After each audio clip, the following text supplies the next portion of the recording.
just please do me one favor. Just one favor. Just one.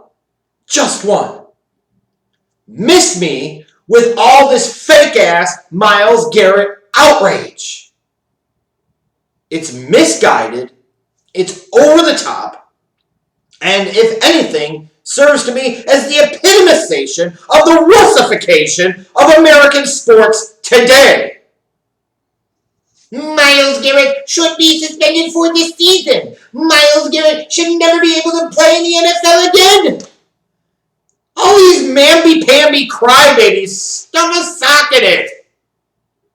Especially what is so ridiculous to me about all of this is you have so many football fans, especially older football fans, media members as well, that really, really dislike the feel of the product from today's NFL. They yearn for the days where it wasn't so much of a focus or a faux focus at that on player safety, and it was physicality. People hit each other. People used to get into fights. Not everything was a goddamn personal foul. You actually had a clear distinction between what was roughing the passer and what was not, and skip and whoop-de-woo and all that crap. It's these same people that whine and cry about the lack of physicality in the NFL, the lack of passion in the NFL and other pro sports, the lack of fighting in other pro sports and the NFL as well, that are now sitting there getting into their flaming keyboard fingers of fire outrage over this crap. It is ridiculous. Oh, he was swinging the helmet at him. He could have killed him. Sure, but he didn't. You could also make the argument that every time you hit somebody in the head, accidental or not, it could paralyze them. It could potentially kill them. But it doesn't. You know what I mean? Does that make sense? And what's really astounding to me is all the outrage over Myles Garrett when you can make a very convincing argument that Mason Rudolph was an equivalent agitator here. And while you got some people talking about it, there is not nearly the amount of fervor or passion around it, which you could think of a lot of different reasons as to why that is. You look at Myles Garrett, you look at Mason Rudolph, one's a quarterback, one is a defensive end, one looks the way he does, one looks the way that he does, and it's not surprising to see that there is some element of that baked into the discussion here. Now, sure, you will point out, well, Mason Rudolph was just sitting there trying to rip off Myles Garrett's helmet and trying to hit him in the gut or the nuts or whatever, and that's entirely different than Myles Garrett trying to take a good, clean shot at him with the helmet. And I'll grant you that. But if it was Mason Rudolph sitting there whacking Myles Garrett on the head with the helmet, I don't know if the conversation would be exactly the same. And let's just be honest, it probably wouldn't be. And then you got Baker Mayfield after the game talking about, his guy's going to get suspended. How about Baker shuts the hell up and just focuses on playing better? And then Mason Rudolph talking about how it's unacceptable and it's Bush League. I was confused. Was he talking about Myles Garrett and the good, clean shot that he got with the helmet? Or was Mason Rudolph talking about his own play in the game? If anything, he should be thankful that everybody's talking about what happened at the end of that embarrassing loss for Pittsburgh on Thursday night because he absolutely sucked. And instead of focusing the narrative talking about the Steelers and how the season is going to be lost ultimately because Mason Rudolph stinks, it's going to be about Myles Garrett and the fight that they had.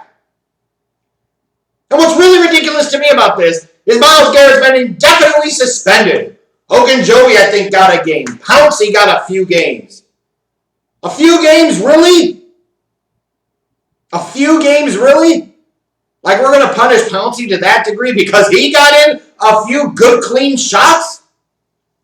What happened to us as a society? What happened to our sports? This type of stuff happens in sports. This type of stuff happens in life. I'm not saying don't suspend any of the guys at all. And I'm not saying Myles Garrett shouldn't have been suspended for a few games. Ultimately, you have to have some level of consequence here. But we're acting more outraged about this than we are about Adrian Peterson whooping his child in the nuts and they bled. Or Tyreek Hill and his crap. Or Joe Mixon and his crap. Or any other number of other athletes. Greg Hardy and his crap. What was the kicker's name from the Giants? Josh Brown and his crap. You could Big Ben and his touchy McFeely rapey times. You could go on and on and on. So many of these same media members that are so outraged about Myles Garrett, what the F he did, are the same ones that glorify freaking Ray Lewis because, he found Jesus. He couldn't have possibly intentionally hidden the white suit that he still can't find almost 20 years later. The hell is wrong with everybody? How in the grand scheme of things does Mason Rudolph get nothing when you can argue he's the one that started it to begin with? And yet all the while, Myles Garrett is indefinitely suspended. Look, I agree. You can't go around swinging helmets at people's heads. But in the grand scheme of things, this crap was funny as hell, and you know it. Stop being mamby-pamby crybaby wussies here. This was funny. The only thing that's disappointing to me about it was Myles Garrett and or Mason Rudolph in post-game pressers didn't sit there and call the other sissified homos and talk about how the next good clean shots were going to count even more. I was disappointed Myles Garrett didn't take the opportunity to cut a promo on Mason Rudolph. Talking about, Mason Rudolph wanted to act like he finally had some fire in that game, so Myles Garrett wanted to show him the smoke. He should have been talking in third person. He should have been doing all that. But instead, it's Myles Garrett should play the rest of the year. Myles Garrett should never play again. It'd be one thing if it was Ndamukong Suh or Vontaze Burfict that did this garbage. Because then you can say there is a clear pattern of track record of history of behavior that would indicate that this was totally intentional, not just a spur-of-the-moment thing. And it would be the history of what they've done that has damned them to whatever happens as a consequence. You don't have that with Myles Garrett, though. Yes, it was dumb. And it was a bad in the heat of the moment type of thing. But you know what? It's kind of one of those things.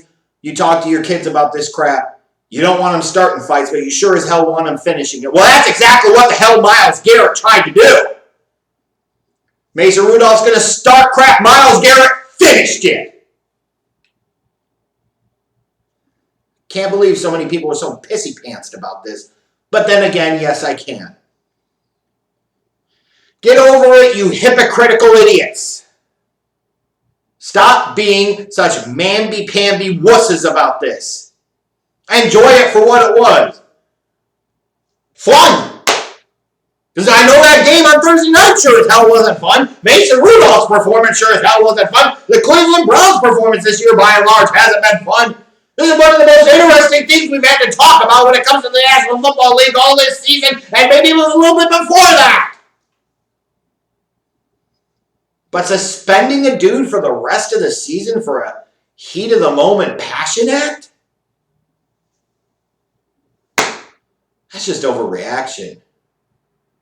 People need to stop being wussies, and most importantly of all, you want the stuff of the past? Well, ding dong, dumb dicks. This is some of the stuff that happened in the past.